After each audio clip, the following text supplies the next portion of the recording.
Uh-oh. Hey.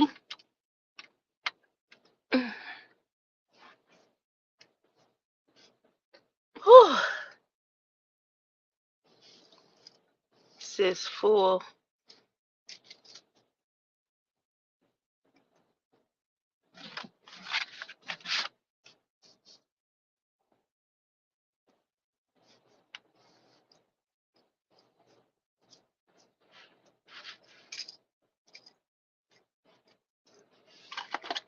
Hey, watermelon.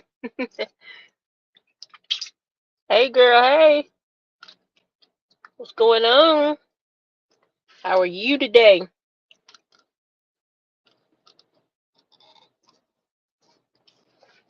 Hey, atmosphere. How you doing? Listen, y'all. I'm like half tipsy.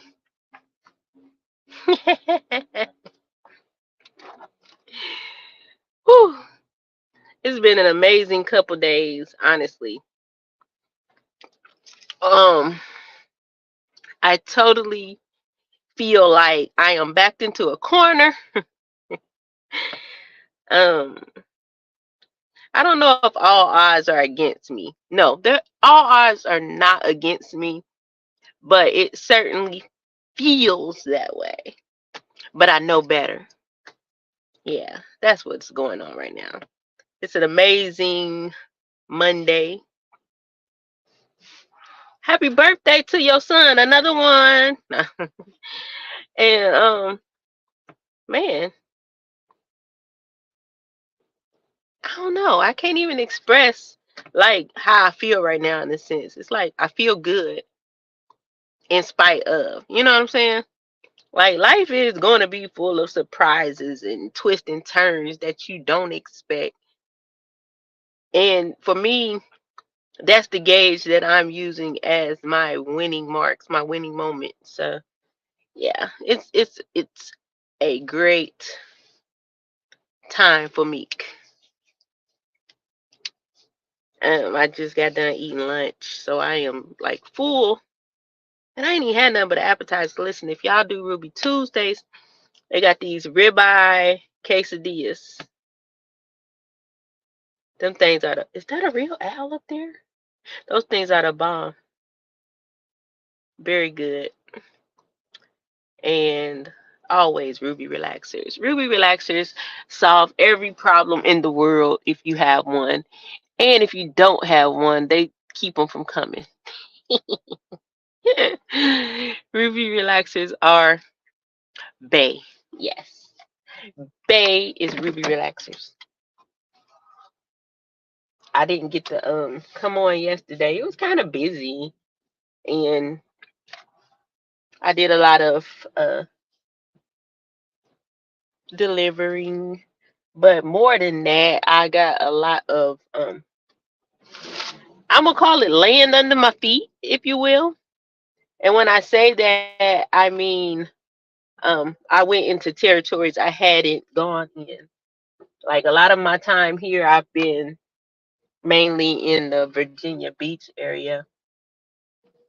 But yesterday, I was able to extend out into more Norfolk area, Norfolk and Chesapeake area. I have been in Chesapeake since I've been here, but I hadn't really traveled through like the Norfolk area. So it was cool getting like into downtown Norfolk and on the hey Uncle L, the on the beach up at this end, the end of the beach that's in Norfolk versus Virginia Beach. So I done covered quite a bit of territory. I'm feeling my way around. I love the fact that I went to church yesterday. Okay, let's use that as the launching pad. I went to church yesterday, and the church is in the Norfolk area, but it's like on the border of Chesapeake. So much so in the address it has Norfolk and Chesapeake. So church was the bomb. It was a good time, and I'll talk about that in a second. But I'm using the location of the church as my point. I was at church there. And when I left, I began to do my little Instacart thing. And I took an order, boom, I'm on this side of town. But what happened was I was able to actually navigate myself from one end of town to the other without the GPS. So I always think that's cool. Every day I'm here when I learn a little something or learn my way somewhere without having to use a GPS. That's a milestone for me because it just means I'm getting more acclimated with my surroundings. And I also noticed that in my driving, I'm not uncomfortable at night. That's always a huge thing for me. As if I'm not comfortable driving at night, how do a lot of the money come when it start getting dark. So I was pleased that even in nighttime driving, I was cool. So I'm really happy with the way I am maneuvering around through these streets, learning my way. I was actually able to communicate with some people yesterday where I said I wanted to touch base with at least 5 people every day. Um, what maybe I took 1, 2, 3 in church, 2 outside of church. So I hit my 5 mark yesterday, and one of the people that I met was actually someone who was in finances. So that's a great connect. And Portsmouth and Suffolk. I'm gonna get there. I'm gonna have to take my friend's husband's car, cause I ain't got my stuff set up for these tolls. I don't mind paying the little tolls or whatever, but sometimes I do want to go the route that the shorter route, which is going to be through the tolls. But with my car not being registered here yet, I won't know when I get the fee. You know what I'm saying? So I need to at least have it where coming somewhere where I know I gotta pay it at. You know what I mean? But yeah, I'm gonna get into Portsmouth and Suffolk. I am eventually. I have been to Portsmouth now. I have been there, but I haven't been like working over there. We went and hung out over there one day. It was cool. My friend say that's the place where the ninjas hang out. It was fun though. We had fun. I did. I went over there. We had fun in Portsmouth. So I've been to Portsmouth a couple times, just on a casual type thing. Hey, Realist, what's going on? Uh, um, I haven't been to Suffolk. I haven't had a reason to go there yet. So I done hit Portsmouth. I done been to Hampton. I haven't worked in Hampton, but I've been to Hampton, Virginia Beach. I done been to mostly all areas. I probably ain't going to I probably not going to hey, bust a damn brim. I'm probably not going to what's the one where they said don't go? Newport News. But knowing me, I love the hood. It'd be some good restaurants in them areas where they be like, don't go there. I might find my way. But at any rate, I do love my new home. I can say that. I like it here. I'm not like I don't feel any kind of qualms or regrets for moving here. It's just an adjustment because things as it should be, I guess, expected. Some things aren't going exactly as planned. How good can we plan something to a T for it to go without, foolproof? So it's nothing but it's nothing more than moving in faith. You know what I'm saying? And that was one of the things that the pastor was talking about at church yesterday. He was talking about God, what scripture was he in? It's in my notes. I should have looked it up, but I think it was Second Corinthians 20 something. Yeah, I think it was Second Corinthians 20, and I forgot the verses, but I'll put them in a note or something. But he was talking about when the people had to go to a battle, and basically God told them to go ahead and go, that he had already won the battle, and how they worshipped and everything before they went. They had to go to the battle, but the battle was already won, is in a nutshell what was going on in this situation. And I sat there and I put myself in that in my real life. in the bushes. Okay, Bush baby. Okay, Bush baby. You know you got your orders. We good. We good. Hey, Leticia. It's been a good day so far. But it talked about how sometimes we have to go into the battle, but we still fight when it's already won. He never said go and fight the battle. He said the battle is already won. Yeah, you're gonna go, but I've already got the victory. And it's a difference in going into a battle with your faith versus with a fight. And no matter the obstacles that come up before me right now, I'm not going in fighting. I'm going in with my faith, knowing that these provisions have already been made for me. I'm going in knowing that the battle of, if there's any, has been won for me. So I don't got to go in windmilling where God done already beat it up. I got to go in faithful, knowing that this is done. You know what I'm saying? So it really, like I said, when things shift and change unexpectedly in any situation, it was very much needed message to make me put things in perspective. I don't have to panic because I have a promise. I don't have to panic because if there is a battle, it's already won. My job is to be faithful and stand in knowing that this way has been made for me. A lot of times we go in windmilling against something when the battle was already won. We windmilling like a mug. By the time we get there, we tired, only to figure out it was already set up for the win. And that's the place I'm trying not to be. You know what I'm saying? I don't want to be in the place of, oh my God, this is going this way. And oh my Lord, I thought it was going to be this way. No, I'm not going to do that. What I've done for myself is say, okay, how would I humanly know this would turn out this way? Boom. What do? I stick to the plan. I didn't change my plan. My plan may have changed, but I didn't stick to my plan, my goals. It might come about a little bit different, but at the end of the day, I got to stick to my guns. I can only do what I can do.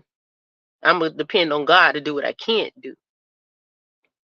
So although things don't look the way I thought they were going to look, what is going to happen is I'm going to do exactly what I said I was going to do. And it's going to work out because in the end, it's already done. And I think that's what we don't realize a lot of the time when we'll say it. Oh, it's already done. I believe and I receive, blah, blah, blah.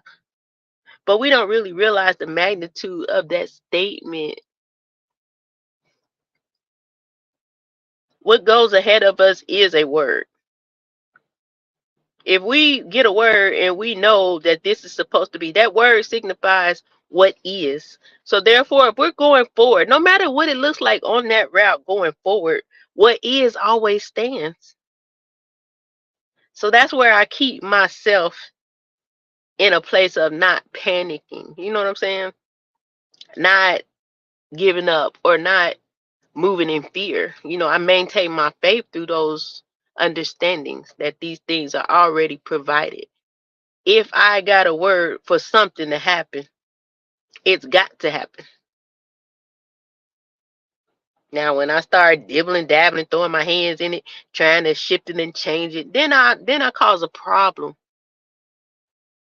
I can't cause a problem. It don't matter what it look like right now. What is already done. I know that my success is going to come. I know that I'm going to be overwhelmed with clientele. I know that there are going to be doors open that I never saw opening. Funny thing is, in my 5 people that I connected with, they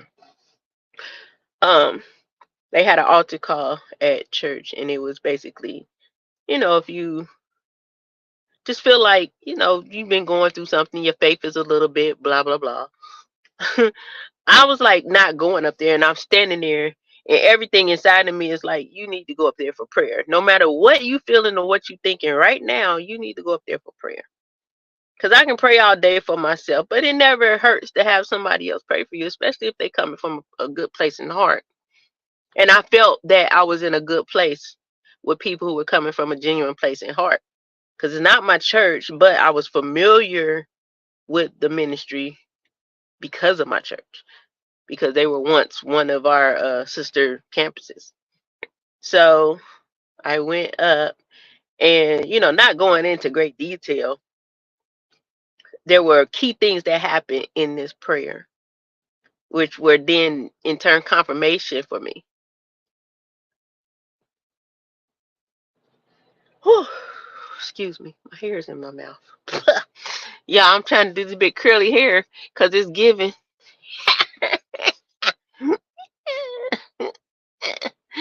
I'll be feeling some kind of way with this hair, okay? I don't know if y'all done seen me, but yeah. Those on my IG probably seen big curly. Yeah. Anywho, in the prayer, only thing the lady asked when I came to the altar was, "What's your name?" I said, "Jamaica." In case y'all didn't know, that's my name, Jamaica. And she began to pray for me. And the first thing I noticed about this woman was when she wrapped her Gary, y'all silly. Wait a minute, you trying to be somebody's sugar daddy? Let me find out. Anywho, the first thing the lady did when she asked my name, she started to pray. And I know that there's only things that I discuss with God. So in order for this lady to be able to spit these things back out to me in her prayer, I know that God is in a midst. And it was comforting. You know what I'm saying? It was that thing that reassures you, that said, "You're okay. You got this." It's a lot of times we will, somewhat waver in our thinking because we don't have that little thing that says, "Yeah, yeah." So I was getting my "yeah, yeah" in the prayer, and it was a good prayer. It boosted my faith, restored any part that might have been uh shifted in any kind of way. Because I'm not gonna lose faith ever, but it did restore and help me a little more in my faith. It built strength in that area. But the part that got me was she just, "Hey, Sherry, so glad to see you called it." What caught me during the prayer was when she got done praying. Well, I guess when she got done with that part of the prayer, she kind of just had my hands and she said, "I love you." I said, "I love you too." And she grabbed me and she hugged me. The first thing I noticed about this hug, y'all, it was just like my pastor. So therefore I have this level of comfort that's now above where it was. You know what I mean? It's that feeling of motherly love. It's that feeling of genuine love, that care. Because a lot of people don't like to go to church because of, the lack of some of those things. But I knew the way this lady hugged me that she was genuine. And I love the fact that it did remind me of my own actual pastor. But the things she began to say after that, I'll just touch on a few.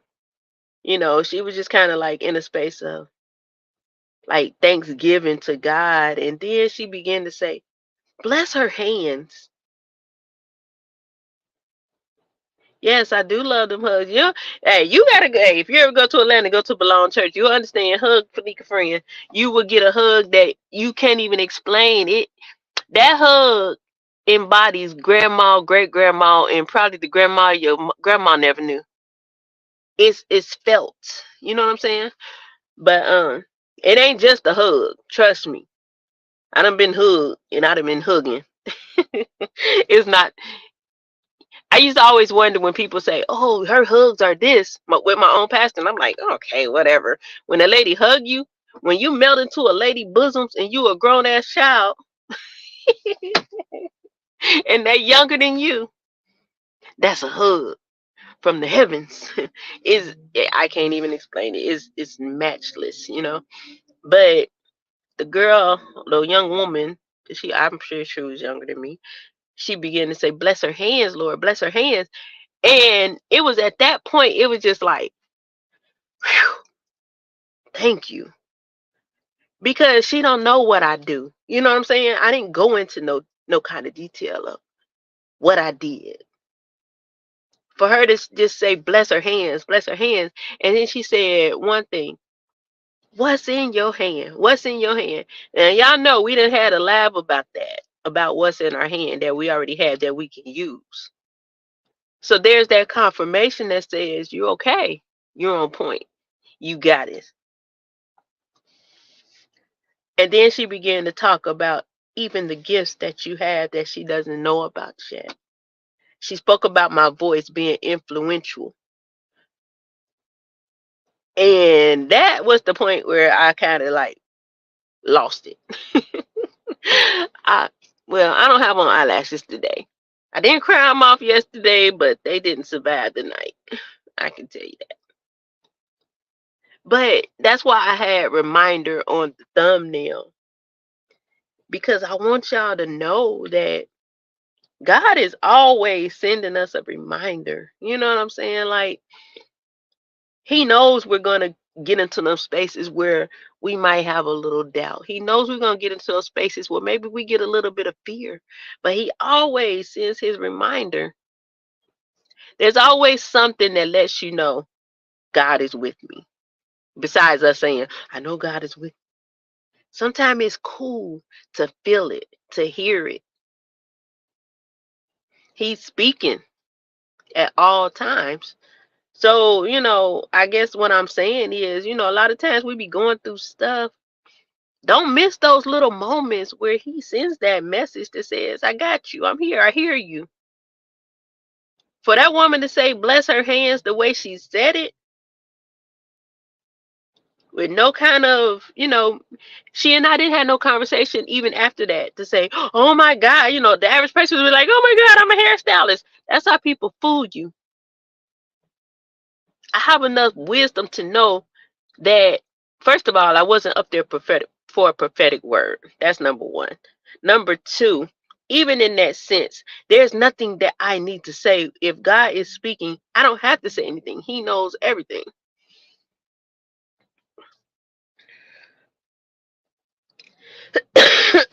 So I know that her speaking about my hands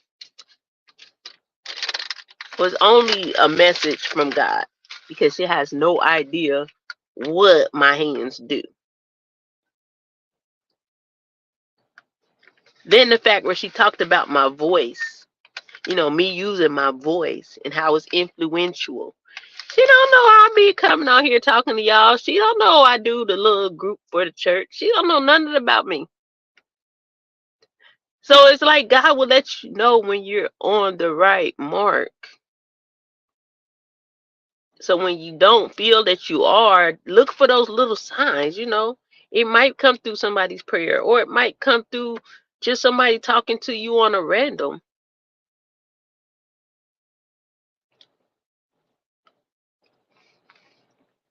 Who must be listening? So that was the things that I got at church, not to mention some very friendly people. I'll be back there next week. I really enjoyed myself. Oh, and then we want to talk about, I posted a little short where the pastor was talking about big. Child, I'm in there cracking up like, yeah! Woo! Big fight, big blessing. So I can't lose no battle because my blessings are too big. My blessings are way too big to lose any battle that's already won. It's like when you lose a battle that's already won, you basically forfeited.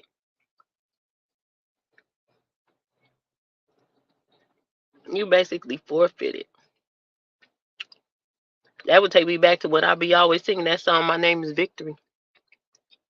I'm moving in victory. I'm not moving in defeat. I'm not moving in fight. I'm moving in faith because I am victorious. You guys are victorious. You're not supposed to be moving in a fight. The battle is already won. What they say, the battle is not yours, it's the Lord's.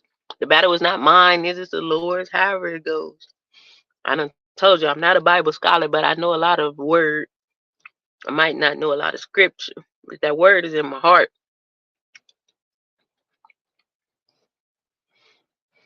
Yeah, I would say that. A church home away from home. But like I said, before when I decided to go, I knew I was supposed to at least visit because they were once affiliated in a sense. My church, these both two churches, my church and this church, they separated from one ministry. They were both locations for another ministry that we were both, that we were connected in. So, okay, let's say it was All Nations, Virginia, All Nations, Atlanta, and Charlotte. I was All Nations Charlotte before they switched. When they switched, they didn't have a Charlotte location, so I maintained my relationship with my pastors into the Atlanta location for Belong Church. In the meantime, All Nations Virginia was still in the play, but at some point they split and went back to their original church name. So it's kind of like same fruit, different tree. Maybe they switch trees. I don't know how everyone look at it. It could be same tree, different fruit. I don't know, but there's a connection. I know that it's a safe place. You know what I'm saying? Well, at least I assumed it was a safe place because of that connection, and I was right. So far I was right. Excuse me, y'all. It's nothing like finding a place that you can fellowship. I won't be able to get to my church often because now I'm even further away than I was. I was 5 hours away. Now I'm like 8 hours away, 8.5 hours. So whenever I can't get to my church, yeah, I'm in safe hands. And I love the fact that the people were so friendly. Like, I was just talking to a lady coming up. Like, remember I told you I'm gonna be like, "Hi, my name is Meek. Will you be my friend?" Well, I ain't been like that, but I just been talking like, "Well, I'm new here. This is my first time here." And automatically, "Oh, okay. Well, we're glad you came." And da da da. So then the next part of my day was when to make some money. Now I decided I'm gonna go eat at Applebee's. Having some appetizers before I go in appetizers, appetizers and couple cocktails before I go in the house. It was the end of my work day. Okay, this man look crazy right here. Who is he talking to? Is he praising the Lord or is he out here? What is he doing?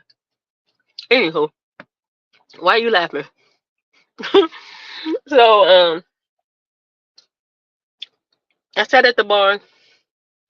The lady across from me is just so energetic. It's almost, I think it would scare a lot of people how energetic she was. Oh yeah, hi. Hey, she said these appetizers are good and da, da, da, da. Very personable. Okay, I'm new here. My name is Meek. Oh, nice to meet you. Blah blah blah. They were two like financial people. They work with finances as far as like helping you to learn how to get your finances in order, what you do with your money to make it work for you.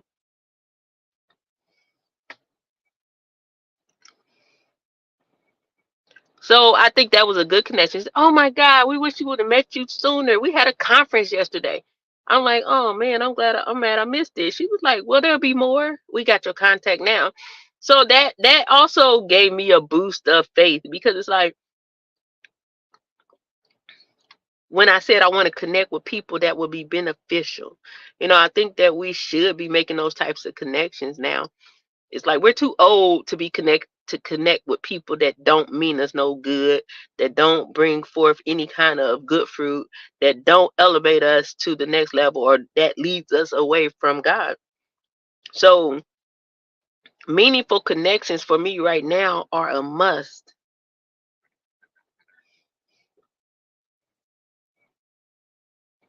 Atmosphere guy? That's your name? Or are you asking me if I would be a friend of your real name?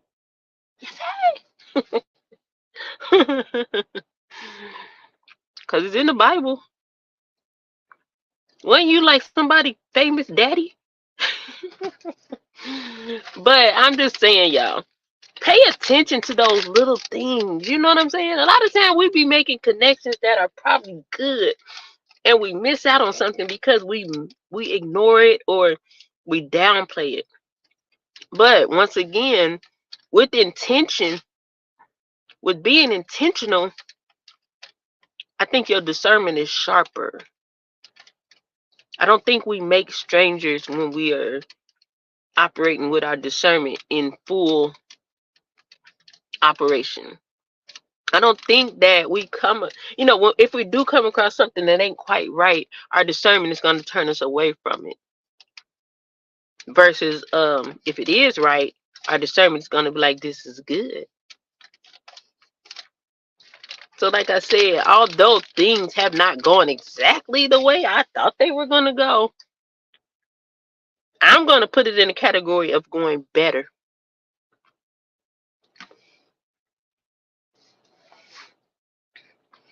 No, don't never mind me.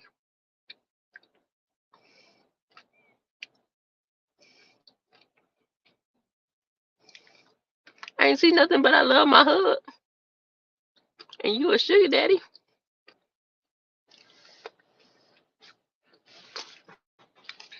But nevertheless, if I ain't got nothing else to tell y'all today, I'm going to tell you this. God is real. I'm imagining everybody here knows that. But I don't think anything wrong with me giving you a reminder.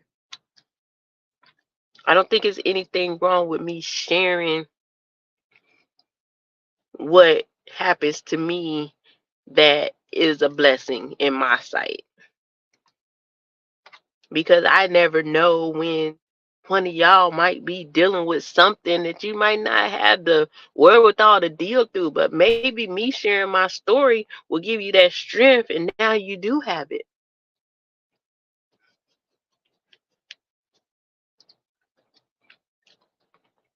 I'm learning that it's not necessarily that we don't believe. It's just a little bit of our trust be kind of off in a lot of senses.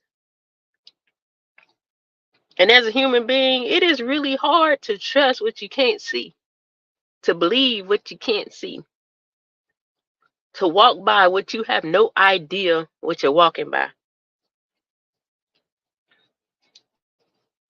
And I think that's what gets a lot of us discouraged. And then you got to throw into the whole factor that we think we're supposed to be these perfect beings in order to. We ain't gonna never be that. Never be perfect. I think we got to move with being the best that we can. Anything that needs to be tweaked, changed, sharpened, made better is going to be made better through God, not through us. I mean, I imagine this: the person I think I would love to be, if I could do it on my own, I'd have been that. There's a need for your flaws at any given moment. There's a need for those flaws for the simple fact. Okay, let's say you have a flaw that most people would deem as, oh my God, he does this, she's that. When that change comes,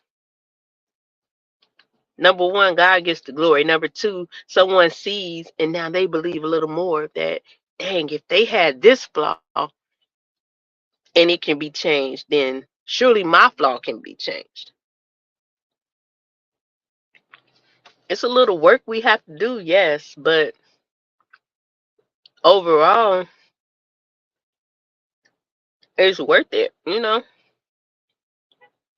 It's a little work we got to do. And I think the biggest part of the work is to be willing. It ain't about what I can change, what I can do, what I can make different, what I can make better. It's about me being willing to do those things. It's a whole lot of stuff I can't do on my own strength. It's a whole lot of stuff y'all can't do in your own strength. But to be willing,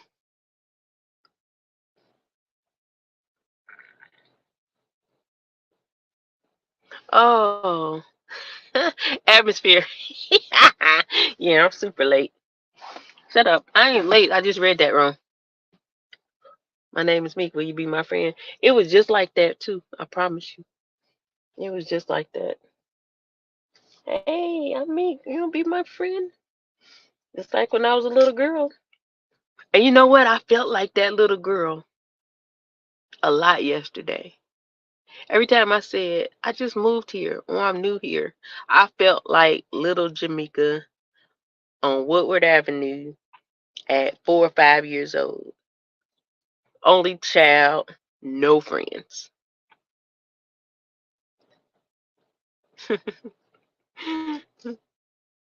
I felt like her yesterday. And that's a cool kid. I'm so thankful for who I am, you know what I mean? Who I was and who I'll become.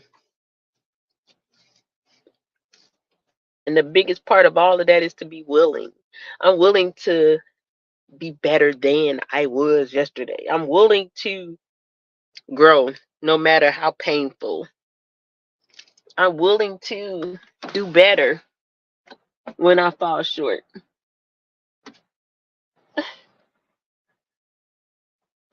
I'm just willing.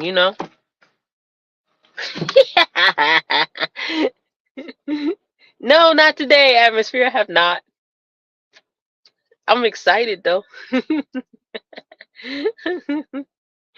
Not yet, anyway. Give me about 8 o'clock. Snacks on. TTS, baby. Hey, y'all know what I seen on Nate the Great's wall? Today is World Kindness Day. Kindness Day. I think it's World or Kindness. Is it World Kindness Day or National Kindness Day? I think it's World Kindness Day.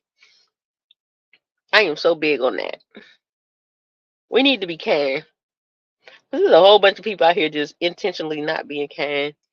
That's trying to win some kind of, I don't know, award for stupidity. I'm not really trying to talk about.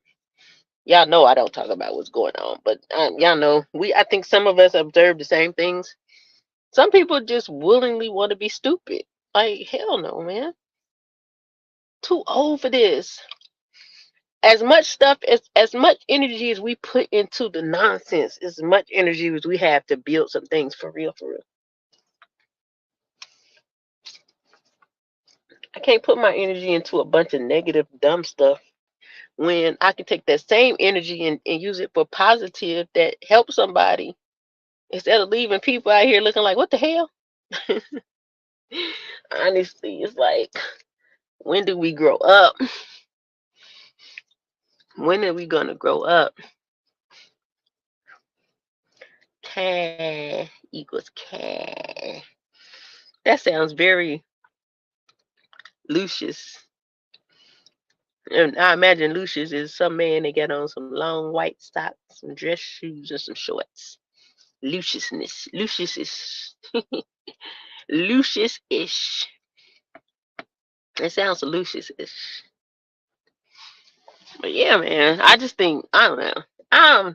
Me personally, I'm excited about life forward. Not life right now. I ain't gonna lie. As me, I'm grateful for life now, but I ain't too excited because things ain't got rolling now.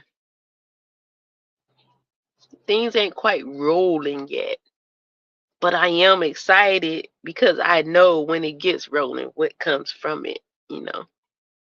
These are just moments where I position myself to be on the right side of those things. You know what I'm saying? Like, I think a lot of time people come up and they get blessed and they don't do the right thing on the back end of that blessing. And part of that might be because they've been blessed by the enemy. We can't count that out because that happens. But a lot of times our pride and arrogance gets in the way once we're blessed and we forget. We forget where we came from. We forget the struggle that we had to go through. We forget that um that place of wait, I guess we would have to say. We forget the place of the waiting. When we're waiting on certain things to happen, when we're expecting certain things to happen, and then when they do, we turn around and crap on it. That's the part I don't want us to fall into. You know, when things happen for me that are good, y'all will hear me come on here and give God all the glory for it. Y'all will hear me praising and excited about the things that are happening. You're not going to hear me saying, yeah, I did it, I made it, I got this, I did that, when I'm not doing nothing.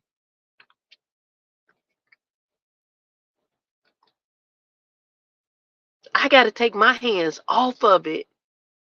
We got to take our hands off of it.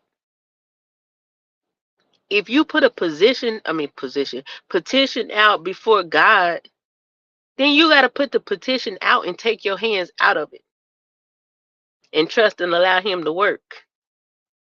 And when he get done working, you don't get to come and say, look what I did. And I think that's why a lot of us don't stay up, because when it does happen, we do be like, I made it. I did it. Look what I got. Look what I did.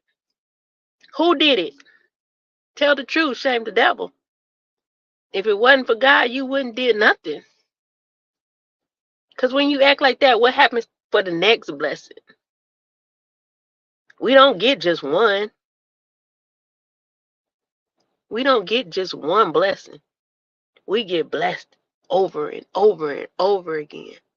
And I think that the blessing becomes bigger with the more gratitude we show to the person that blesses us. Even if atmosphere bless me right now, I still got to give honor to God for putting it on his heart to bless me. We take God out of all of that and give credit to one of us when it's not us. It's not about us. It's about being obedient to what God told you to do, and then it's about being thankful for what God did for you. Those are the things I'm focused on. I can't even see myself focusing on anything else other than what greatness I'm expecting from God. A lot of it, I have the expectation that I hope to see. But okay, if God is a God who cannot lie, and he has a promise to all of us to give us the desires of our heart, if it aligns with his will, then I'm not excited about the things that I'm expecting, because I know as long as it's within his will, he's going to do it. It's already done. Number one. Number two, I'm excited about the things that I don't even know he's going to do. I'm excited when something goes above and beyond what I'm expecting. That's why I say we have little expectations, but our expectations are important. But I think we expect way lower than what God can do. So I'm more looking forward to seeing the things that maybe I don't see that he's going to do, or that he wants to do, or that I feel like even can be done. I'm excited about those things. That's when y'all see me come on live running up and down the parking lot somewhere. Like, yeah! you know, that rapper say God did, and he don't mean our God. Whatever. Say what you think, what you want to think. He ain't talking about our God. When I say God did it, I'm going to be talking about our God in heaven. The God that the only way you can get to is through Jesus Christ. That God. Our living God. It's not a catchy phrase. God did it. And my homie say that all the time. I know his heart right. So I ain't talking about dub speaks. I'm talking about just in general. I'm talking about the rapper.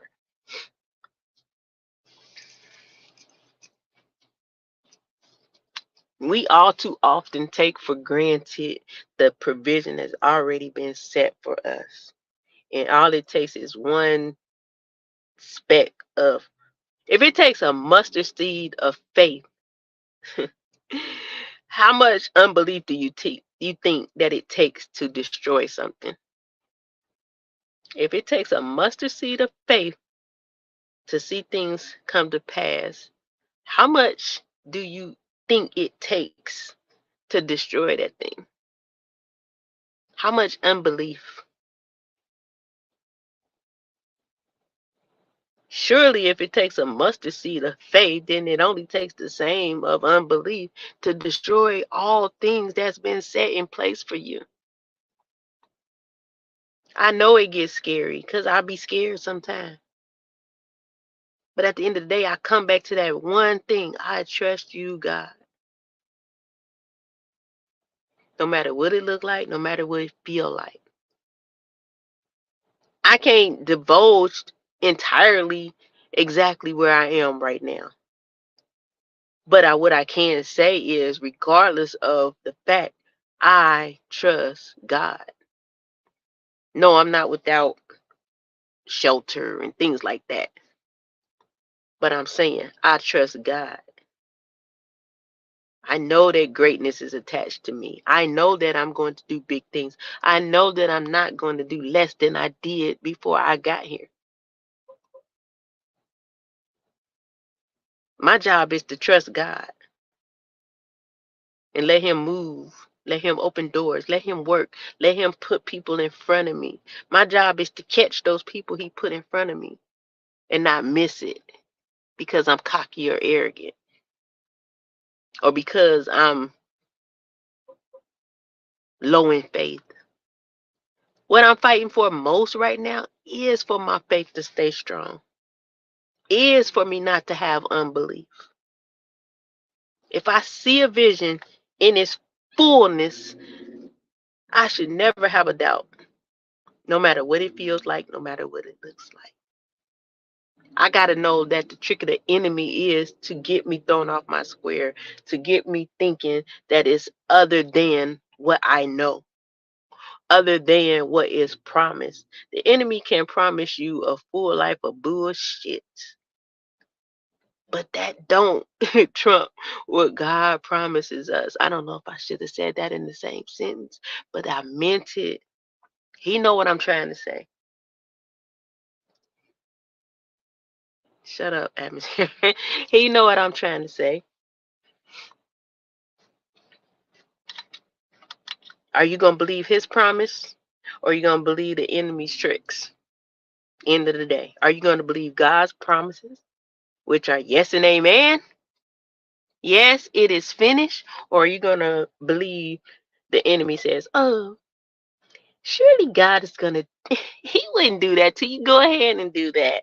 Go ahead and say those evil things about people. Go ahead and impart yourself into that situation that don't have nothing to do with you. God's still gonna bless you. He might. But why are you listening to that voice?"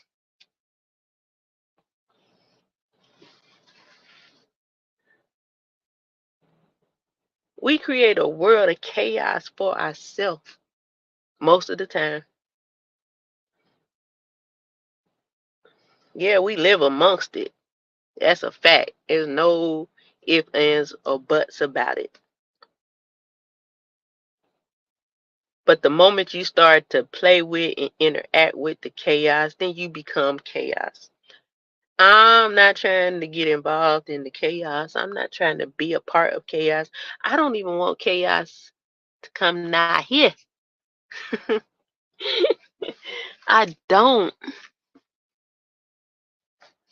It's like it's hard enough to keep a good stance on your faith than to purposely go out here and indulge in or partake in things that mean you no good. A lot of times things that have absolutely nothing to do with you. So while you're over here entertaining what don't have nothing to do with you, you're missing what you're supposed to be doing in the first place. That's the place I'm not trying to find myself in. I don't care what it look like. I don't want to be off and away from what I'm supposed to be doing, trying to be dibbing and dabbling on what the hell's going on over yonder.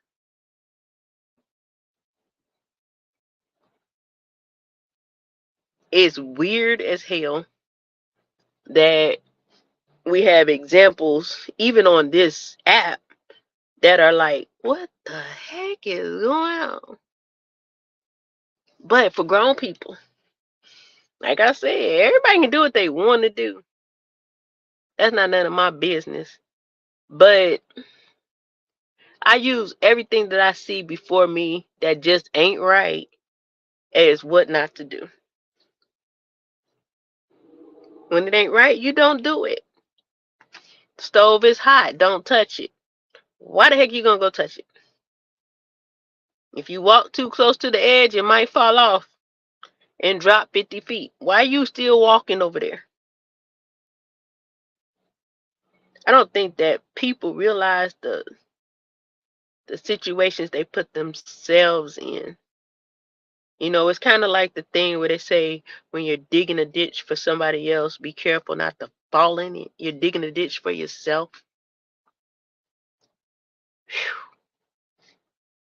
When y'all start seeing people drop, just know it was the ditch they was digging for the person that they ain't had no business digging a ditch for. It's gonna be a whole bunch of dropping coming soon. Not just on YouTube, but just in the world itself.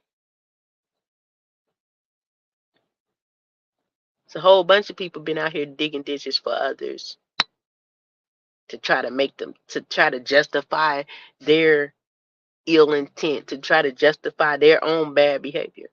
But go ahead and keep digging them ditches. Trust me, you're gonna fall in it. I can't be out here in Virginia digging ditches for nobody. Cause if I fall in the ditch, who gonna pull me out up here? I got my best friend, her daughter, and her husband. Period. Who gonna pull me out the ditch?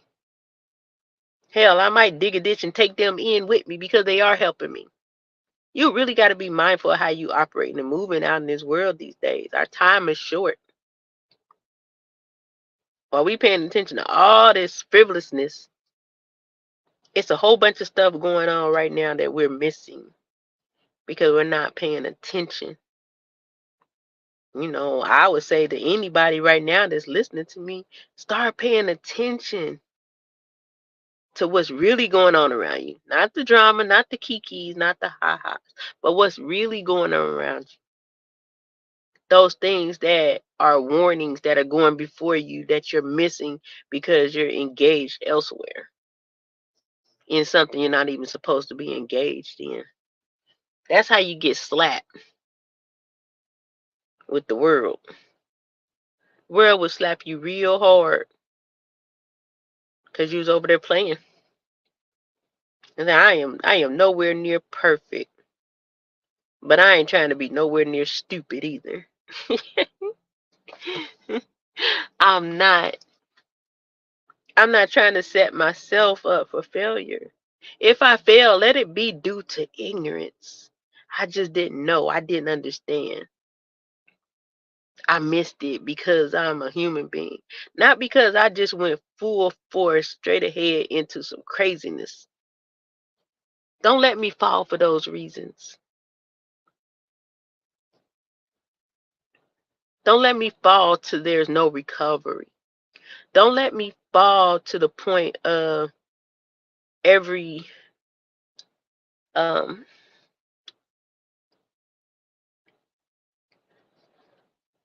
I say every punishment is given to me because it's owed to me. I don't want to be in that space.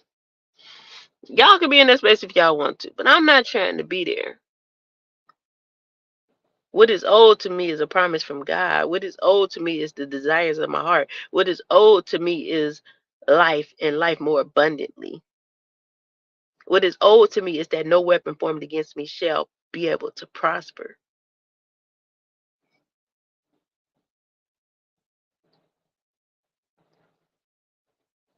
One false move, you could put yourself into being rewarded a whole bunch of stuff that you did not want.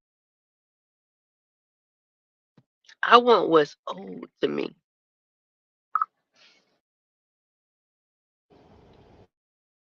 Understand what it means when he says, you don't understand the plans that I have to you. I mean, ugh, you know what I'm trying to say. Jeremiah 29:11. Go look it up. He has good plans for us. He has plans to prosper us, not to harm us. I don't want to be on the other side of that. I want to understand that when I operate my life on Matthew 6:33, that as long as I'm seeking Him, those things will be added unto me. I want to be on Galatians where it tells us not to grow weary in well doing. I want to be in all those spaces. I'm not trying to be in the space of the consequences of my actions. I'm not trying to be on the losing end of something that was designed for me to win. If you say you love God, then act like it. Stop treating His people the way you want to treat them. And we don't get to determine who His people is by their actions. We need to treat everybody like God loves them. Yes. However, comma dot. When they display the fruit that are opposite of what God is, that still doesn't give you the pass to go in. That's where you know to pray. Now, I do believe that sometimes we ain't supposed to pray for people. But not praying for them don't mean go after them either. Some people have had warning after warning. I don't know if y'all ever had warnings, but I done had warnings before. I done ignored warnings before, and the consequences wasn't fun. But sometimes we can't pray for people because they're being warned and they're not listening. So therefore, we have to take our hands off of it. The prayer is God's will be done. I see a lot of people say, I ain't praying for this person because they do X, Y, and Z. Who are you? How about you just pray God's will be done? That way you ain't got to be specific. It ain't got to be nothing to do with you. God's will be done. Where that piece of glue come from? I think we put ourselves in situations that we don't need to be in based on, I don't know, humans being human, perhaps. I want to say in stuff, but all of us ain't in words. I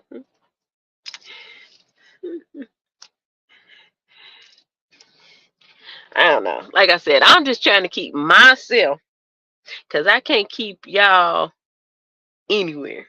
I'm trying to keep myself, what they say, on the right side of history. I don't know whose history y'all think that is, but if you're on the wrong side of God's history, you might not be where you thought you were going to be. I'm not being holier than thou. I ain't preaching to nobody, but I'm speaking of a place of a human who is flawed and who makes mistakes and who at the same time is willing to allow God to use me. I'll do it. I don't care what I'm doing wrong. If He want me to do it, I'll do it. And that's the thing a lot of people won't do. Even some of our men and women of the cloth, church people, some of those people aren't willing.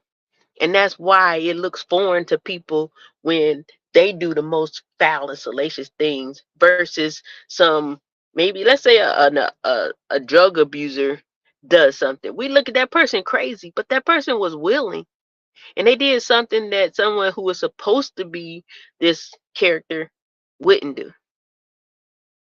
So don't ever think that God can't use you because you're not right or you're not doing X, Y, and Z. That's never the case. Are you willing? All He needs is a willing vessel. You don't get to stop and say, well, God, I smoke a little weed and I drink some drinks and I don't know if I should. Because I'm a firm believer in if whatever you're doing that is not right, when you're willing, He takes those things away. Anything that you're not supposed to be doing, when you're willing and you go forth, He takes those things away. Those things that you probably couldn't have never taken away yourself, He takes them away. Maybe you're a person with a horrible attitude, but you're willing. Over time, because you're willing, your attitude changes, your countenance changes. Now you appear different to other people. But how will you ever know what it is that God wants to change if you're not willing? Everything starts with a yes. And giving your yes don't mean I'm about to be perfect. I'm about to jump on somebody's pulpit and talk. No, it just means I'm going to be the best me I can be. I'm not going to go out of my way to be nasty. I'm going to be kind. I'm not going to go out of my way to just go against the grain. I'm going to do the best I can with the trusting and knowing and understanding that, number one, God gets the glory. Number two, anything that is wrong, He fixes it. Some stuff we don't even know is wrong. I believe that too. Because it feels like you're maybe I'm fighting for this person or I'm doing this for these people. Sometimes it's not something you're supposed to be doing. But at the end of the day, when you're willing, I think He makes that the tenacity the tenacity that you have to be a certain type of vessel is, I believe, what is really inside of you. You might be going about it the wrong way, but when you become willing, He fixes that. He makes it pure. He makes it to what He needs it to be so that you're operating the way He needs you to be. He takes your bad and makes it good. That's why we're always supposed to give God the glory. For that reason alone. And that don't have nothing to do with going to nobody's church. It don't have nothing to do with how the next man treats you, how they act. It has to do with you and your heart and your soul. And especially if you are one that have given your life to Christ. Especially if you are one that has given your life to Christ.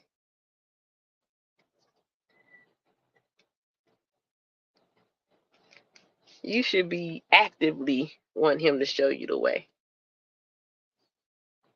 Because I think a lot of the way we don't know. But when you're willing, He shows you, He guides you, He leads you, He walks with you, He takes you to where you're supposed to go. He leads you through what you're supposed to say. You know, I think that when we know that about ourselves, I am a child of God, and then we yield and allow Him to use us, we don't get caught up in the okie doke. We don't get caught up in the whole trying to prove a point against other people. If someone has wronged you, guess what? It ain't up to us to rebuild it. God rebuilds them. So you can waste all your time doing everything in your power to try to show or prove your point. When the only thing gonna happen is if you are wrong, it's gonna be revealed. You know, a lot of people on here and other places, not just on YouTube, but we talk about the year of the exposure. And if you've been in a space of, if you've even been trying to be in a space of with God, you know that the year of the exposure has been every year for the last 5 years. Hello. Been a year exposure for the last 5 years. The problem is when people are exposed, number one, we think we're supposed to expose people. That ain't how exposure work in my eyes. Unless the good Lord tells you, I need you to expose this person. And I don't want to be that person. I promise you, I do not want to be that person. But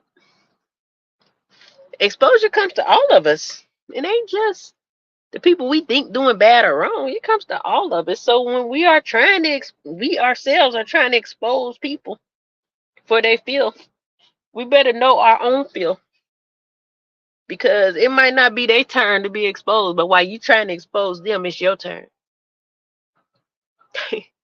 Do we think that that don't apply to us?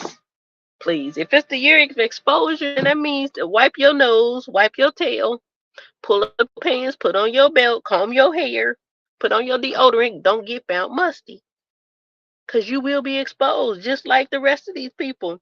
And it's not a measure of who's doing the worst. It's a measure of your heart. If you're claiming to be one way and you're truly not, God knows your heart. We don't know. If you out of pocket from the heart, you'll get exposed. And I don't care. You can be doing everything good. You can be donating to charity. You can be speaking life into people. You can be doing all these great things, but still be exposed. But here we are thinking, I'm going to expose this person. I did it to expose them. Who are you? Who are you to reveal anybody's private life? Who are you to reveal anything that you deem as wrong in a person's life when you are not living a perfect life? People should be scared in that sense. You should be afraid when you call yourself exposing people. If you have not been commanded by God to expose somebody, you should be afraid. Because all that happens is you go trying to expose somebody, it's going to be a big behind mirror put up in front of you, and boom, your reflection is going to shine. You thought you was exposing the next man, but he exposed you. Because the only person that can expose is God. I don't care if he used you to expose. It ain't happening if it ain't God. So if y'all into exposing folks, think about it twice. If you're not moving according to what God told you to do, you better stop. It's not going to end well. And it's not my job to determine who is supposed to and who's not supposed to. Only thing I'm supposed to tell you today is if you're exposing people and you have not been commanded to expose, know that that mirror is going to be placed before you. Keep on trying to expose people, and you're going to be exposed. And yeah, that's for real. That's all I'm saying, cousins. But for real though, man, like I said, hopefully we start moving in a way that sharpens our faith in the things that are for us. Because the things that are for you are for someone else. Your testimony is for someone else. The moment you get away from going through your journey and the things that you're supposed to be navigating through and get away from your path is the moment you're letting somebody down. Nothing we do in life is for just us. It's for people. It's for others. There's something about your life that's going to speak to somebody else that says, man, I can do that too. It's something about your life that's going to speak to somebody to say, man, that person just increased my faith. There's something about your life that's going to say to someone, you don't have to do it this way. I did it this way and look what happened. They're going to see God's glory in your life through your testimony. But if you get away from that, they don't get to see it. I can't say we get punished for that, but I don't want to be on the side of trying to find out. That's what I don't want. I don't want to be unsure of if I didn't do something or if I did something that's going to cause somebody else to fall short. So I try my best, you know what I'm saying? I'm not a woman walking in perfection. I'm not a woman who gets it right all the time. I'm not a woman who shit, I'm not without sin, but I'm willing, and I do want to be a reflection of help for someone. I do want to show something in my life that happens or turns around or changes for my good, for someone else to say, "Oh my God, if it happened for her, it can happen for me too." That I know for sure. That I know for sure. And that in turn makes me want to be a better person. I might not get everything right, but those things that I can get right, that I can do better, I'm aware of, and I position myself to do. You say you know better, you do better. When you operate like that, I think that you have the experiences that I had at church. That person will pray for you and they will tell you exactly what you already knew, that confirmation. They'll say something that increases your faith to keep going and doing exactly what you're doing. You'll start to meet connections of people that will be a part of your elevation. Because I don't know if y'all know it or not, we can't elevate ourselves. God elevates us, God gives us increase, God brings us to the next level. But if you're doing a whole bunch of F stuff, where the elevation gonna come from? He's sitting there rooting for you, waiting for you to get it right or somewhat right. I think he knows what portion of right we're gonna get it. He knows to what degree of right we're gonna get it. But some of us don't even get it to that small, probably small, minute degree. That's why I try to just stay in a place of I'm willing. Cause I don't know. I might be doing everything wrong, but I feel like if I'm willing, then he'll use me accordingly. Because I'm willing. Not because I get it all right. Not because I'm perfect. Not because I'm not gonna take a fall at any given moment, but because I'm willing. I'm open to moving when he says move. No matter what I look like, no matter what I smell like, what I think like, what I speak like. I can say 25,000 cuss words right now. Guess what? I'm willing. And he know it. That's the biggest thing. Make sure he know you willing in spite of, regardless of. Man, this girl crazy, but she willing. This dude just can't get it right, but he willing. I think the greatest stories come from those that are willing and other people count them out because what they see ain't necessarily what God sees. He knows our inside out. Everybody else knows us outside. Period. Work on your insides, man. Work on your insides. Make sure you're operating good to the best of your ability. It's never going to be perfect. It's never going to be perfect. But I think that if there's a moment where God say, atmosphere or Mark over here. Mark is just doing everything. He doesn't even believe in me. But here it is, atmosphere. He might like to do this, that, and the other, and he might do X, Y, and Z. But at the end of the day, he's willing. Let me use him. That's the position I think we need to be in.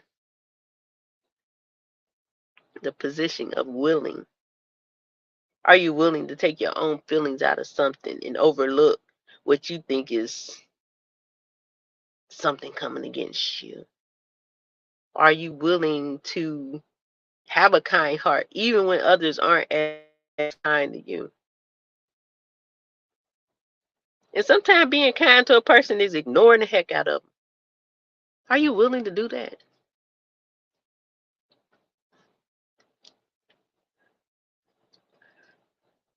Oh no, y'all. All I know is times is changing. It ain't getting better. And we ain't got a lot of time left. And a lot of time left might be 3 years. It might be 300 years. I have no, if it's 3 years, I don't know, 3 years, then I need to be doing the best I possibly can right now. Because man, I don't want to get to the end of 3 years and then that be it. And I didn't do nothing I was supposed to do. Or I thought I should have did and I just ignored it. Mm-mm. Time is short. You can give your time to BS, or you can give your time to being the best version of you that you can possibly be. That's it in a nutshell. I don't even think you have to be a believer of Christ to be that person.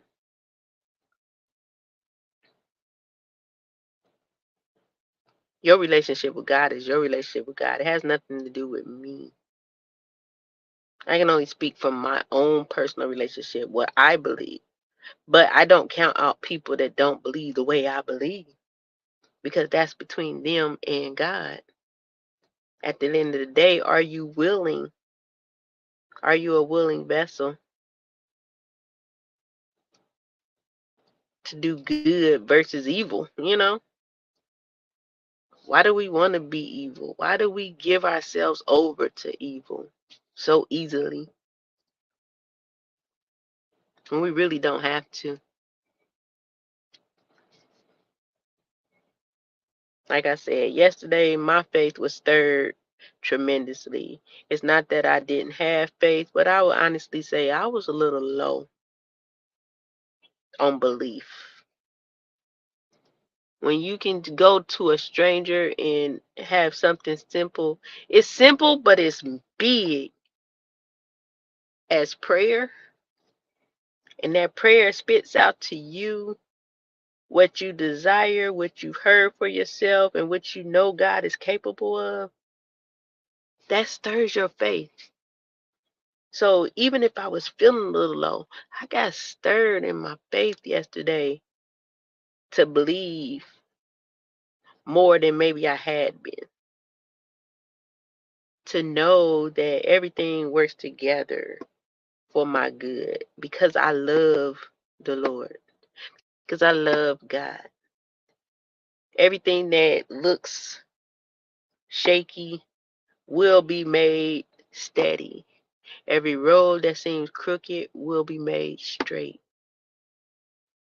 All these things are promised to me because I love God and I'm willing. Will I get it wrong from time to time? Surely. But that's not going to ever take me out of place of willingness.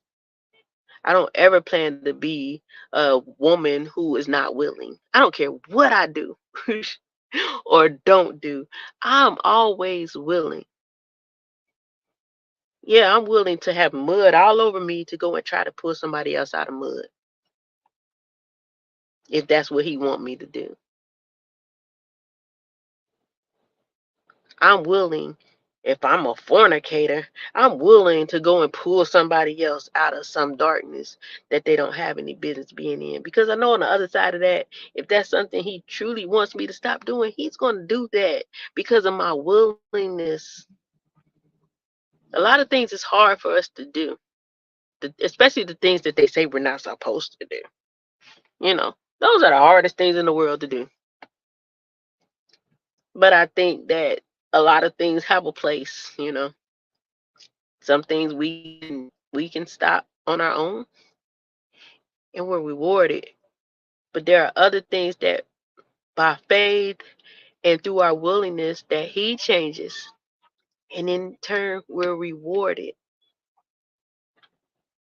So I guess today my spiel is stop trying to be a perfect person and be a willing vessel. Let him use you the way you are.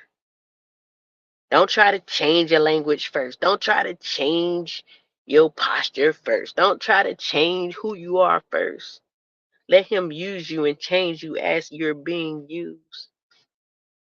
What if change don't come unless you allow him to use you? This might be deep for some, but for some, we get it. It's much easier, if you ask me. It's much easier to be willing than to be going against the grain all the time. Only coming up with the short end of the stick, only 5, 6 years, 10 years, 20 years down the line to say, okay, I surrender. I'm willing. And then everything turned around just like that. Why we waiting until all them years to get it? Get it now. He don't leave us nor forsake us. So therefore, you might get it today, you might get it 5 years, you might get it 20 years from now. But he ain't gone nowhere. As soon as you become willing, boom, he changes everything. Don't wait all them years. Because we ain't got all them years. You don't know when you're going to run out of years. Be willing as you are. I think that's what it really truly means when it says come as you are. Not wear your dress to church with your button-up collared shirt and your tie and your slip and your pantyhose and your big bow around your neck with the long floral skirt. Half y'all don't even, man, that don't even go with your character. Oh, come as you are. That means my flaws and all. My heart dirty. Me just raw. Hey, Riaz, come as you are. Because guess who can cover all that up while he using you? You don't know? Please. Y'all better get in the position that you're supposed to be in. Get in the position and then quit connecting everything to church. Connect it to God. You know, a lot of us out here non-believing because of church. No, get connected to God. Believe because of what he told you, because of what he said, because of what he showed you. Not because of some faulty preacher. Because it's plenty. Who you are has nothing to do with a preacher. Who you are has nothing to do with anybody's pastor. You are that before you ever step foot into anybody's church. Remember that.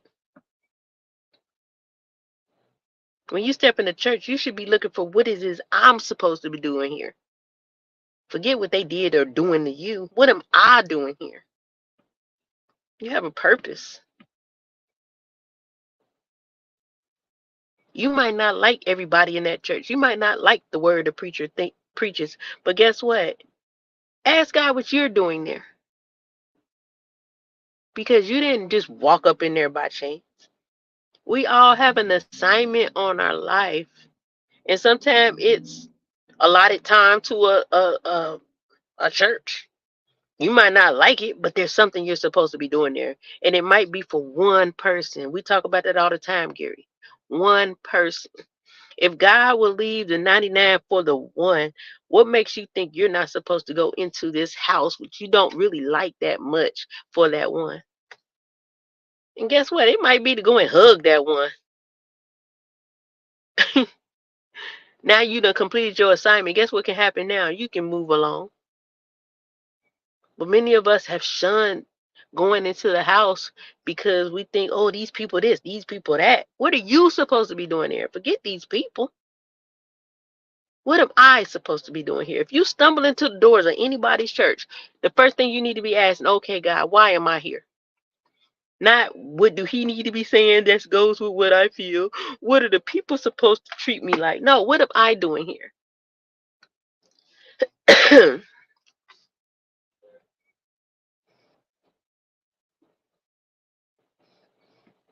I know it's up to God to decide but his observations. Yeah, I'm not saying don't have your observation. What I'm saying is be willing. Sometimes our observations, we know that the way we see things is not the way God sees things. So therefore, how valuable is your observation in a lot of instances? Now, if you have a thing of discernment that tells you don't go there, stay out of there, that's one thing. But the way I see things is not the way God see things. So therefore, I still might have a purpose in that space. I might not want to be there. So my thing is, okay, what's my purpose? So I can hurry up and move along. I can think of times where I might have dropped the ball because I didn't stick and see what my assignment was and complete it.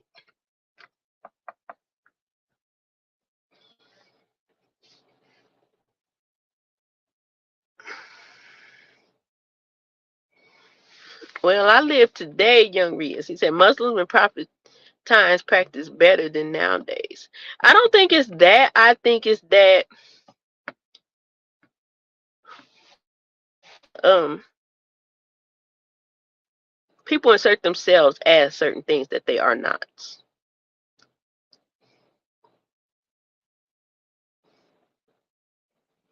You know, whatever your religious beliefs are, when it comes to like the prophetic and things like that and the teachings, I think that people put themselves in positions that they're not supposed to be in.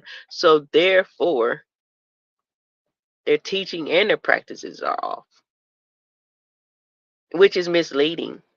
That's why you have to have a discerning heart to know them by their fruit.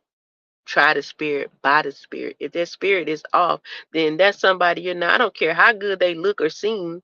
When their spirit is off, it's off.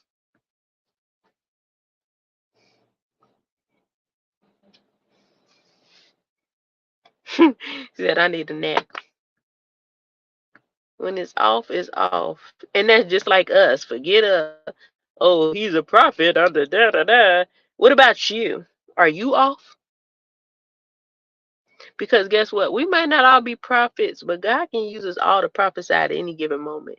He will use us all to give somebody a word at any given moment.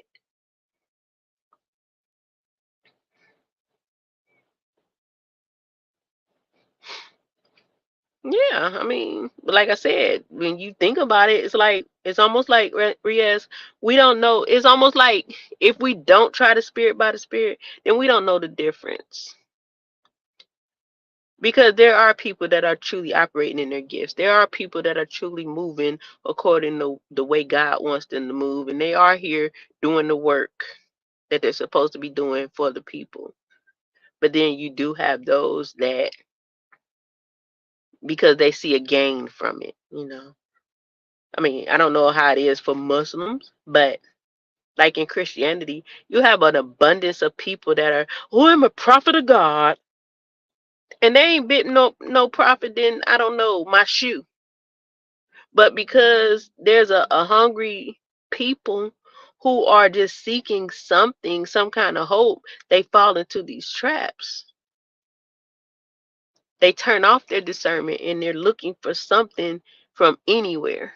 And I think that's where the shortcomings come from in the teaching, the understanding, the wisdom, and the true nature of God. You know, we miss out on a lot of blessings because we partake in a bunch of crap. What they say, just because it's what is the saying? Everything that glitters ain't gold. A lot of people glittery, but they ain't gold. But God is.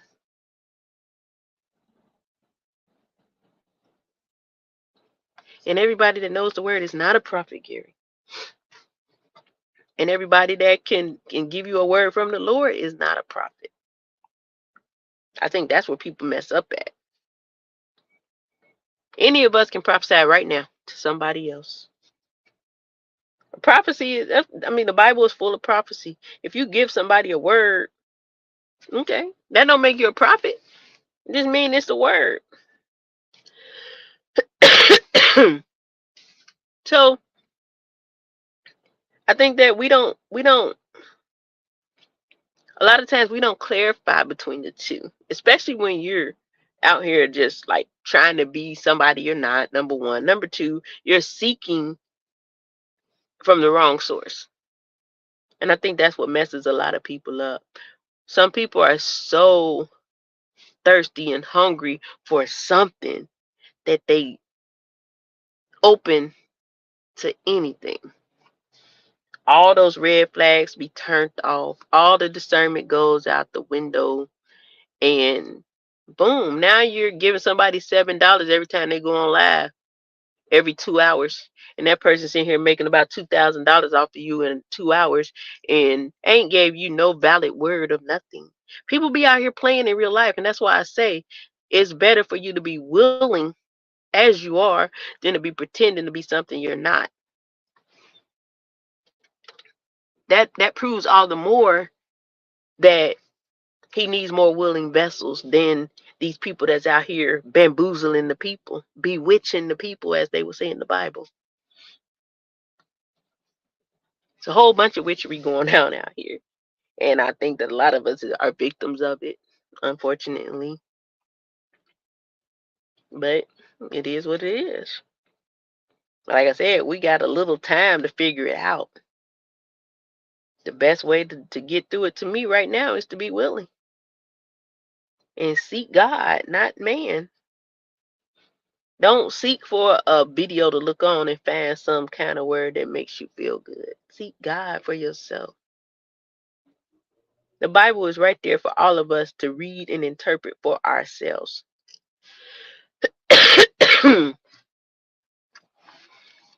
It's right there for us to interpret for ourselves. We can all sit here and read the exact same scripture and verse and all receive something different from God. That don't make any of us wrong. It just means that we were seeking God, and that's what he gave us in that moment in time. And I think that's where a lot of people argue. No, it means that. What if God didn't show me that when I read that? It's so much stuff that I get from the Bible, and a lot of people like, oh my God, it's this and that. And I'll be looking like, I'm not about to voice it, but I'm gonna go the way I know to go. What I learned is where the majority is, God ain't. He's usually where the unpopular thoughts are, the unpopular opinions are. So if everybody running over here to the right because everything being said is the most popular thing in the world, you might need to hang left. You might need to hang left. So, Riaz, when you were spiritually awakened, what does that entail? Did you have an encounter with Jesus? Did you have an encounter? I mean, what was it like? And this is a real question. I'm not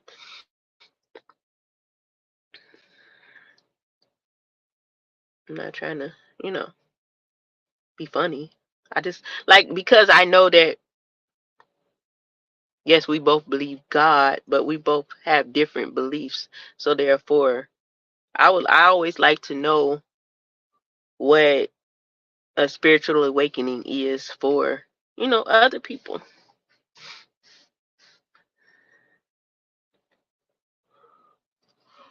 I'm sleepy. Okay. I went on pilgrimage in 2015. So when you have a spiritual awakening, have you ever had like an encounter with God where you just feel a presence there and you can't really explain it, but something happens where you receive like instructions or a message that you need to give to others, things like that.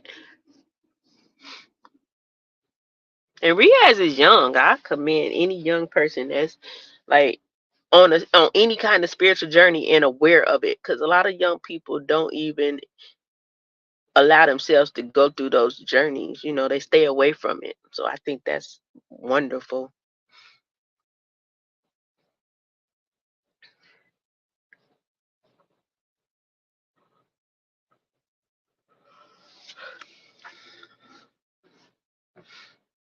Cool. Ain't nothing like the presence, man. I think that's what a lot of people be missing. Like, yeah, we God, God, God, God.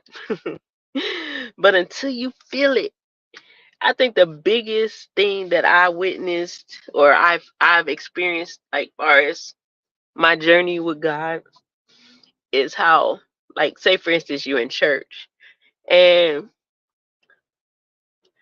people would be like, you ever been in church, for those of us that have been in church, and you see people like, whoa, glory, glory, glory, glory.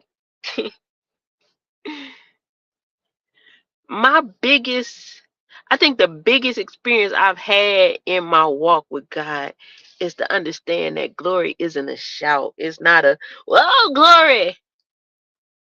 When glory enters a room, you can't say glory. You can't explain it. You can't really stand up. It's heavy. It's thick. You feel it. It. Ooh, I can't even that's what I'm saying. You can't even explain it, but you know. It looks smoky in the room. It look cloudy. You're on the floor. You're just in amazement, in awe, in a space that you can't describe. You can't understand. You can't feel. It's not exactly a atmosphere. I'm not saying you won't run in church because I done did it, but that wasn't glory. I was happy. Glory is something that comes into a room that will knock you down and you can't stand. Glory will make you bow down before the Heavenly Father. I think that a lot of places don't experience the glory of God. And that's why we can't get in tune much with church house. Because the glory don't come and rest in that place. And when you know it's glory is when you can look up and even the pastors are not standing. They're not watching the clock. They're done. Everyone is down under the presence of God. That's glory. Glory is heavy. It's weighty. You feel it. You don't have any other choice but to bow to it.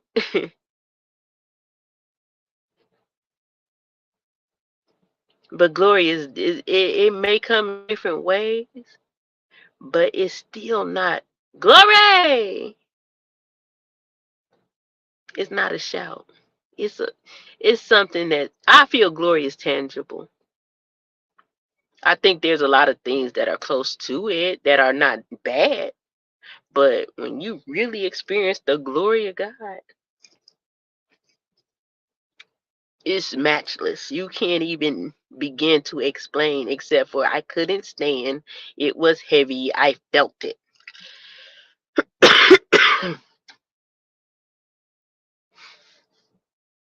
Yeah. And you don't have to be in church to experience glory because I've experienced glory in my bedroom, in my living room, in my car. I think glory comes with the presence. It's attached.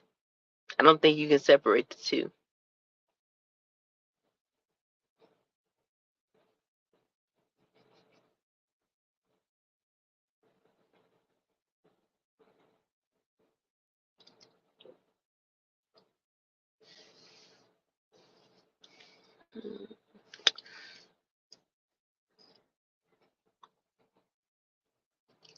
Says Imura Mu Umrah.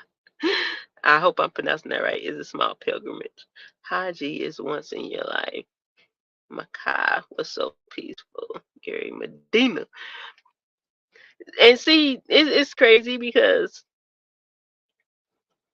the way I conceptualize all those things you just said, Riaz, is not a one-time experience.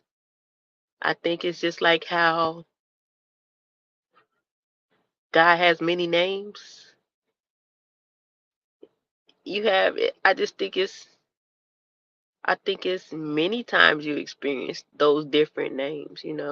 We have Jehovah Rapha, who is our healer, Jehovah Jireh, who is our provider, Shalom, who is our peace. We have all these different names, but it's a continual experience of all of them. Like I said, my interpretation of what you're saying could be off, but in my spirit, that's how I feel. Like nothing is a once in a lifetime. God doesn't visit us once. Maybe the setting, yeah. But I don't think his presence comes once. I think it comes often. I think we can welcome it in. I think that's how I actually experienced God's glory is because I wanted it. I wanted it. I asked in my bedroom. It had nothing to do with a building or anything else. It was me and God, you know.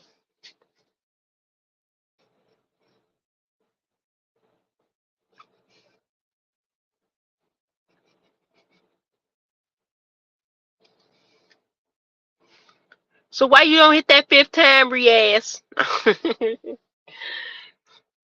So I mean, okay, so y'all, so can y'all pray 6, 7, 8 times if you want to? See, because I know the way I believe is like what they say, we pray without ceasing. So that means all day, every day, when you feel the need to pray, you pray. So is it, you guys just only have to pray 5 times, but you can pray outside of that, or is it, you know what I'm saying?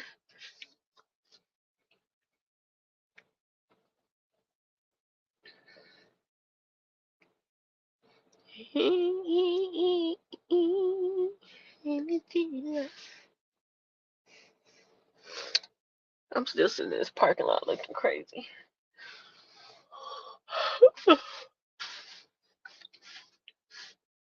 Compulsory. So that's like 5 planned times um that you're required to pray, but you are able to pray outside of that.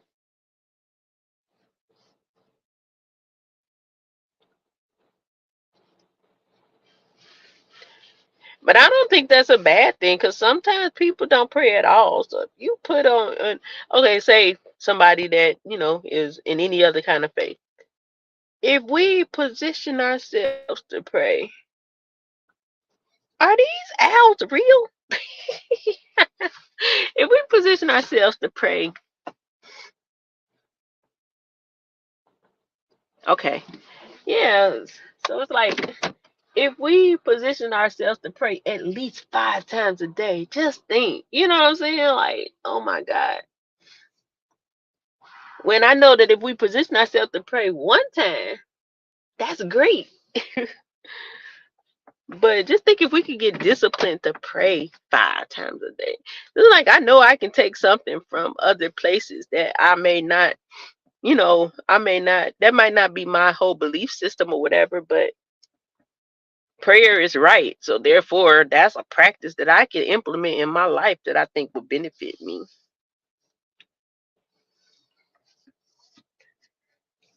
I don't see it. There is nothing wrong with that at all.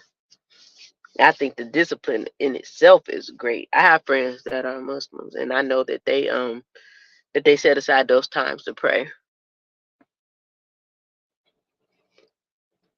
Yeah, that's what I was gonna say. That's a discipline thing. That's why I said even for myself to be disciplined to pray at least 5 times a day, every day. That's a discipline.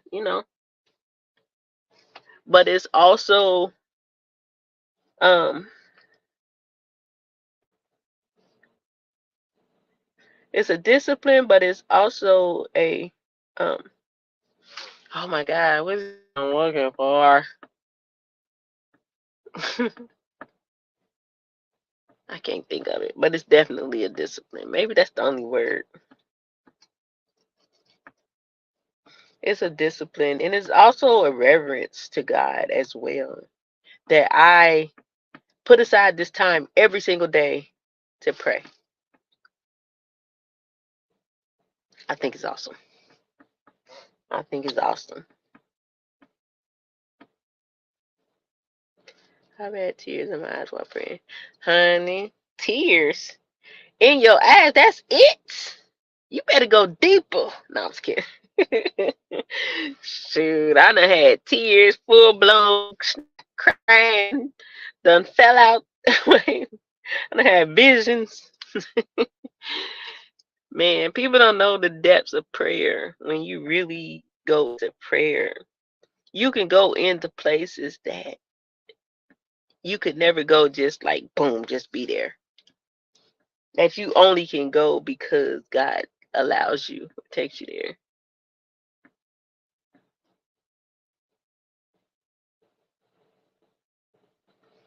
In New York, I live near the spot Malcolm X home was bombed and they fought for the house. He was there. And he went to school. Cool. Yeah, man. I think um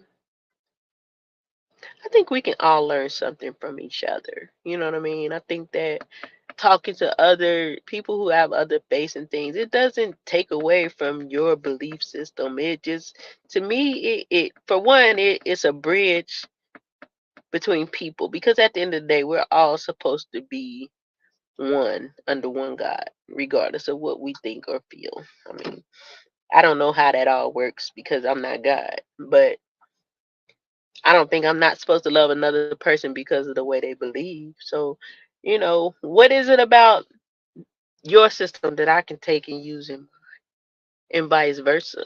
We might not believe totally the same, but I think we all can learn from one another. And it's not gonna hurt us. If anything, it should make us better. Not to hate, but to find a common space to love, regardless of. You might not believe Jesus died on the cross for you and he's your personal savior. But at the same time, there are things in your practice that I know match my practice. So, uh, no, I'm not gonna beat you in the head, but what if something I say make you think, wait a minute, maybe that might be this? And vice versa. I'm all for it. As long as I don't change my faith and the way I believe, it's all good. It's all about being better in love. Love is the highest command that God gives us. So if we can do things together in love, regardless of our differences of beliefs or way of thinking, then we win at the end. Love will conquer everything.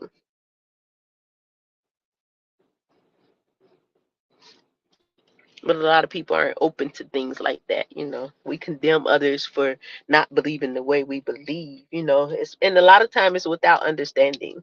No, I'm not necessarily going to probably understand, but I'm going to believe that in the end, God gets the victory out of everybody. In the end, it says we all will have to bow down to the Lord. It's not my job to bow you down. It's my job to love you. My job to love you. So if I got it wrong or you got it wrong, in the end, we all gonna have to bow to one in the end. Whether that comes by way of realizing we had it wrong all the time, but now we got to bow, or whatever the case may be. I won't get found outside of loving.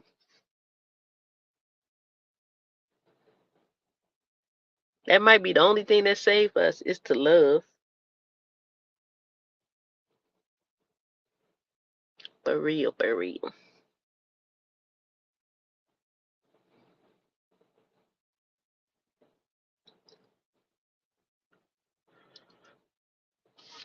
I'm sleepy. Well, guys, I've been on here almost 2 hours, short of 2 hours, and I've literally had two Ruby relaxers and an appetizer in the way of the ribeye quesadilla, which is so good at Ruby Tuesdays.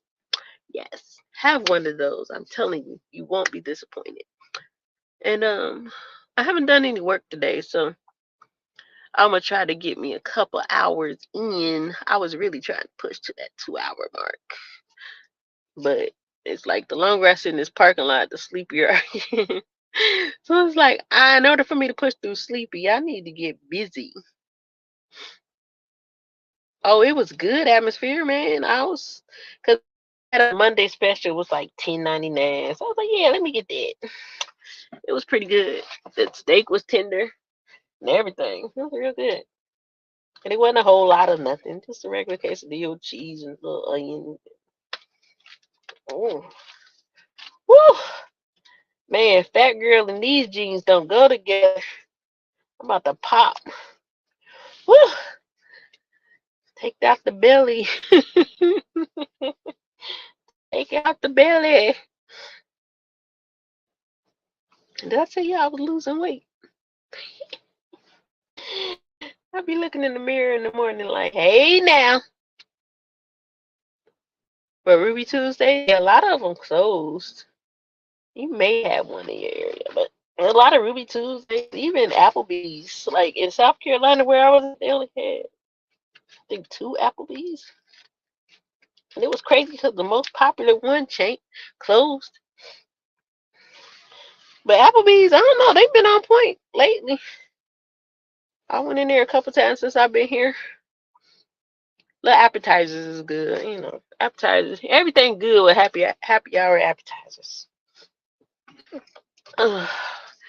Ruby Tuesdays. It's like I love the Ruby Relaxer. I go there for that drink. And after like 2, you be sleepy. And I think that's the problem I'm running into. I had to. I feel sleepy. Yes. But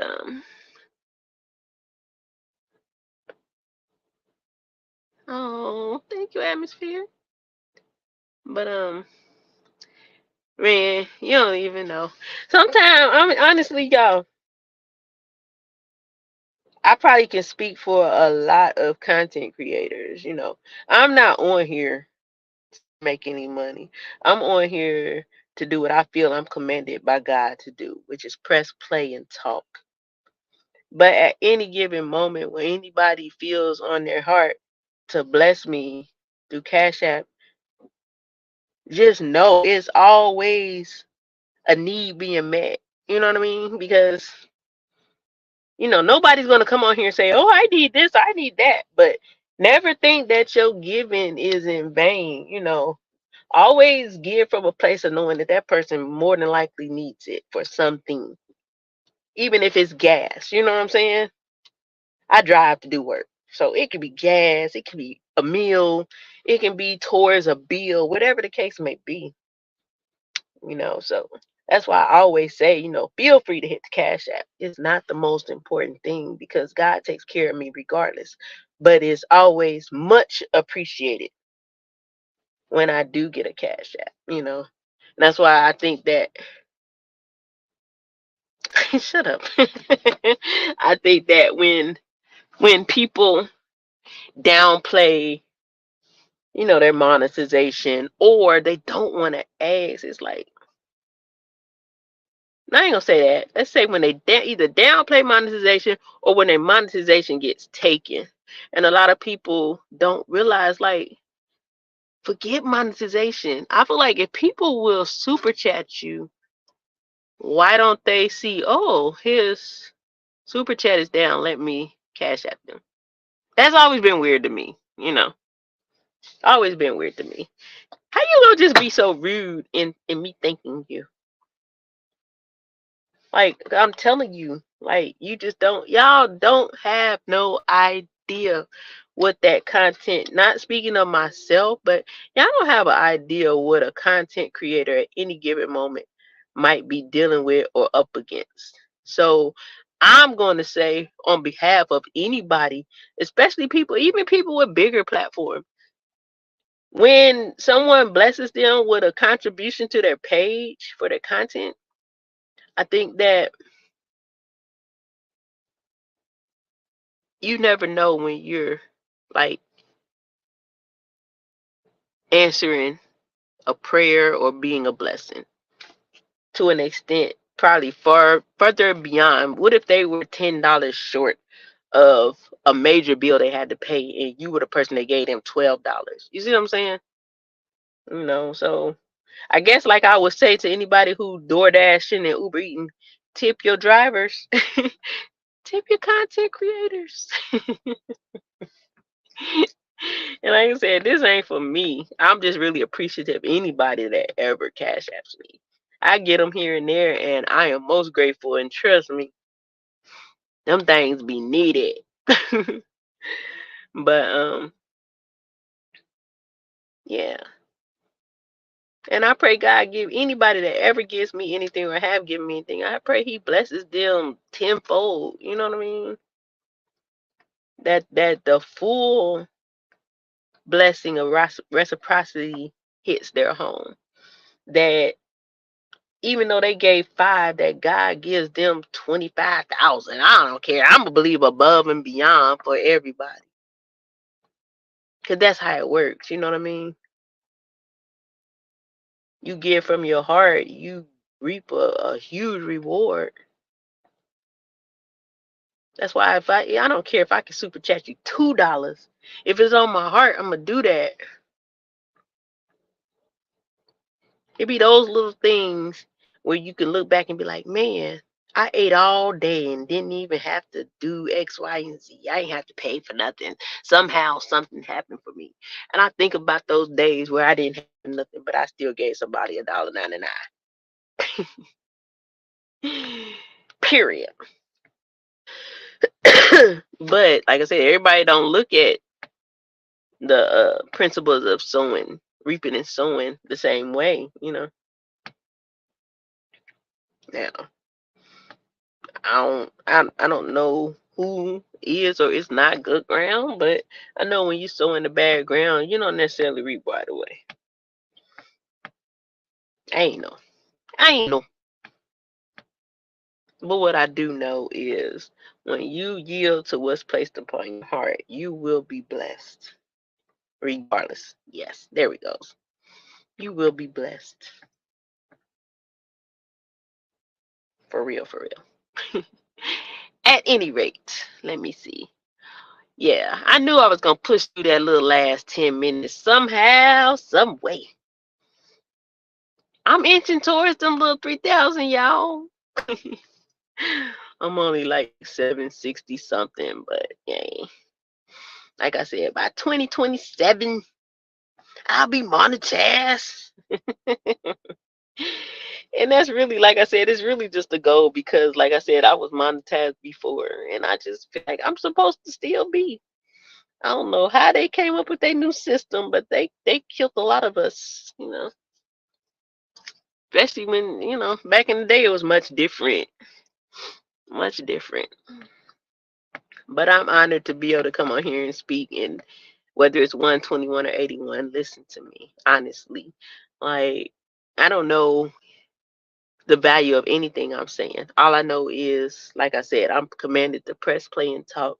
And I pray that something I say resonates with someone, helps someone, maybe causes someone to have a different perspective of things as they are. I'm not nobody's perfect person. I'm just meek. I'm just meek. And I'm going to always speak from a place of love. I'm going to always speak what I feel God wants me to speak. I'm going to always have fun with you guys. I'm going to always appreciate you guys. And I'm always going to be on here chilling, whether I'm monetized or not. Anywho, as always, I thank you so much for coming through for my meat talk, allowing me to share what's on my heart. Again, I hope that anything I have said today reached you in some kind of way, whether it touched your heart in a good way, whether it caused you to think of something differently, whether it gave you a little bit of hope in the situation you may be going through. My job is done. I hope that it may have changed your perspective on some things, maybe caused you to look at something you were going through a little different, which now has given you a little more strength to go another day. Whatever the case may be, I'm honored to be a willing vessel of God That's why I'm here. Yeah, I'm all rah rah sometime. I like to have fun, joke, play. I'm imperfect. I'm perfectly imperfect. But I know that I am an evangelist for God. And I'm not afraid or ashamed of that. He gonna work on me the way he see fit. Yeah, I'm saying? And he will bless me with a sugar daddy. No, I'm just kidding. Let me go playing. I have to be serious in this moment. But I think that we all have something valuable to give to one another. You know, Gary gives a lot. You know, a lot of us share things in the comments. You know, all of us aren't going to press play and talk, but sometimes what we give in any given chat, any given moment, can be valuable and instrumental to another person's life.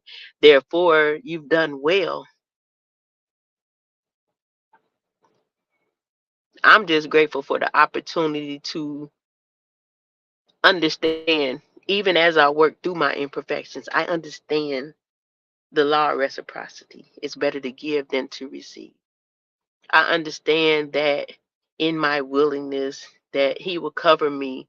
He will cover my imperfections and allow me to speak in a way that those that have an ear to hear will hear me without judgment, that they will receive because they know without a doubt what I've said or what I've done could only have been God, even when I don't know it. That's what I love about life, you know, that I'm able to be this woman who's ambitious, who's out here trying to reach her goals, who's trying to do things to break what one might deem generational curses in their family, to do things differently than even my parents did. I'm grateful for those opportunities. I'm grateful for that moment in life. So, therefore, having said all that, again, Cash App always welcome, but not a necessity. What's more important is that you hit the like button, share, and subscribe. Tell a friend, bring a friend. And I'll be more than grateful for that.